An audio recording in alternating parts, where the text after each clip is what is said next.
Namaha Harihi Om. Hello. Today I'm going to recite a famous composition by Sri Shankaracharya.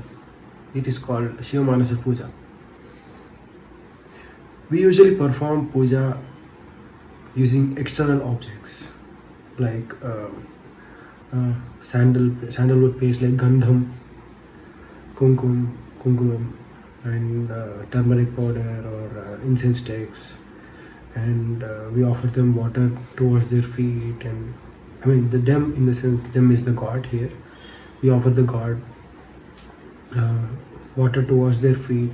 We treat them as a guest, and even more than guest. Like, we offer them food to eat. We offer them we offer them umbrella. In the end, actually, it is called umbrella to cover themselves from this sunlight when they are leaving. And I mean, it's called Shodasopachar Puja. I mean, with external objects. That's what I'm trying to say.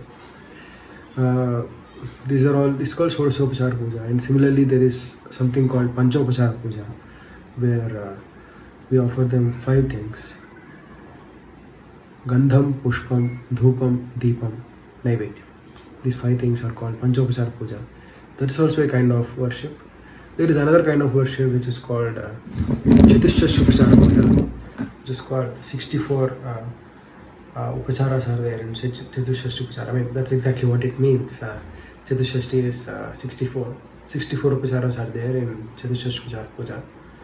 And it is usually performed to goddess during the Navaratri season. Chatushashupachara Puja. I mean, it's also there in Lalita Sahasranamam. It is called Chatushashupachara. Like, the goddess is pleased by all these Chatushashupacharas. So, keeping those external worship aside, I mean, worship through external objects aside, Shankaracharya has composed this beautiful stotram called Shiva Manasa Puja, where you internalize all these objects inside your mind, and you, you imagine with pure concentration that you are offering all these to Lord Shiva. So offering something in mind, through mind, is all on a spiritual level, and it is said in Vedas that it's much more powerful than what you would do, how you would do in through external means. For example, in Vedas, there is something called Aranyaka, and there is something called Brahmana and Samhita.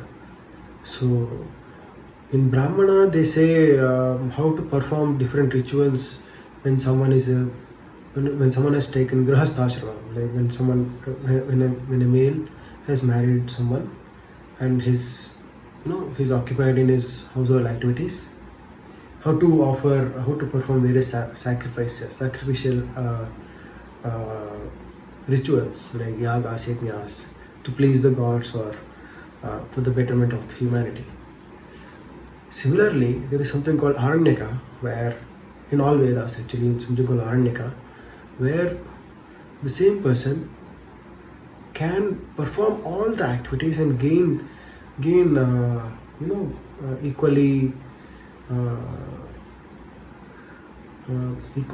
powerful fruits from them by performing all of them in a forest. It's called Aranyaka when he takes Vanaprastha. So Balyam, Brahmacharya, this is the form of life. This is the order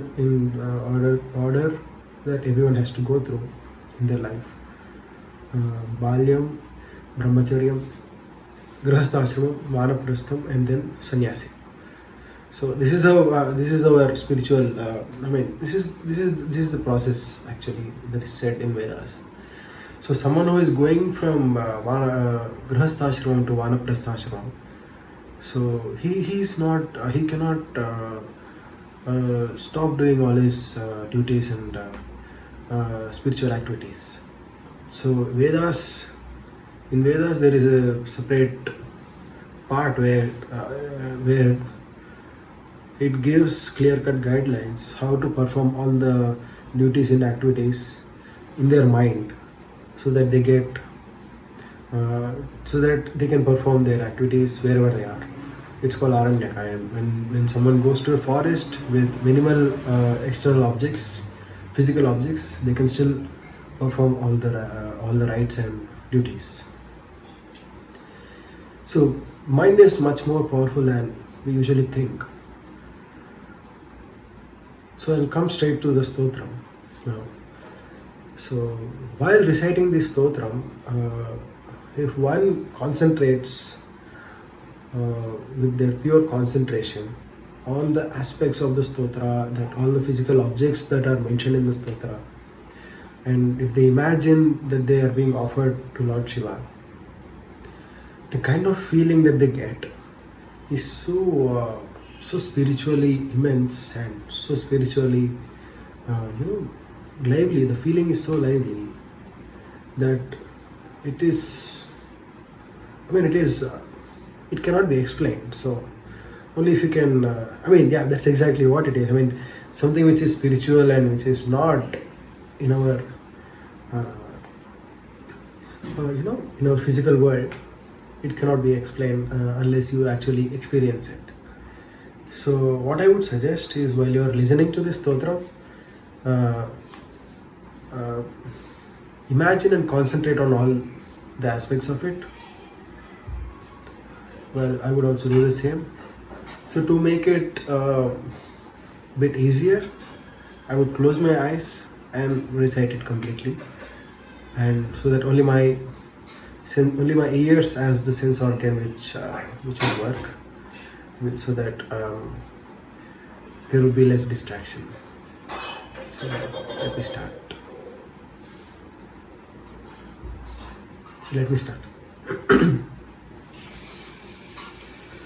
ॐ रत्नैः कल्पितमासनं हिमजलैः स्नानं च दिव्याम्बरं नानारत्नविभूषितं मृदमदामोदाङ्कितं चन्दनं जातीचम्पकबिल्वपत्ररचितं पुष्पं च धूपं तथा दीपं देवदयानिधे पशुपते हृत्कल्पितं गृह्यताम् सौवर्णेन वरत्नखण्डरचिते पात्रे घृतं पायसं भक्ष्यं पञ्चविधं पयोदधियुतं रम्भाफलं पानकं शाकानामयुतं जलं रुचिकरं कर्पूरखण्डोज्ज्वलं ताम्बूलं मनसा मया विरचितं भक्त्या प्रभो स्वीकुरु छत्रं चामरयोर्युगं त्यजनकं चादर्शकं निर्मलं वीणाभेरिमृदङ्गकाहलकलागीतं च नृत्यं तथा साष्टाङ्गं प्रणतिस्तुतिर्बहुविधा ह्येतत् समस्तं मया सङ्कल्पेन समर्पितं तव विभो पूजां गृहाण प्रभो आत्मा त्वं गिरिजामतिः सहचराः प्राणाः शरीरं गृहम् पूजा ते विषयोपभोगरचना निद्रा समाधिस्थितिः सञ्चारः पदयोः प्रदक्षिणविधिस्तोत्राणि सर्वा गिरो यद्यत् कर्म करोमि तदखिलं शम्भो तवाराधनं करचरणकृतं वा कायजं कर्मजं वा श्रवणनयनजं वा मानसं वा पराधं विदितमविदितं वा सर्वमेतत् क्षमस्व जय जय करुणाब्धे श्रीमहादेव शम्भो। ॐ नमस्ते अस्तु भगवन् विश्वेश्वराय महादेवाय त्र्यम्बकाय त्रिपुरान्तकाय त्रिकाग्निकालाय कालाग्निरुद्राय नीलकण्ठाय मृत्युञ्जयाय सर्वेश्वराय सदाशिवाय श्रीमन्महादेवाय नमः। ॐ हरिः ॐ।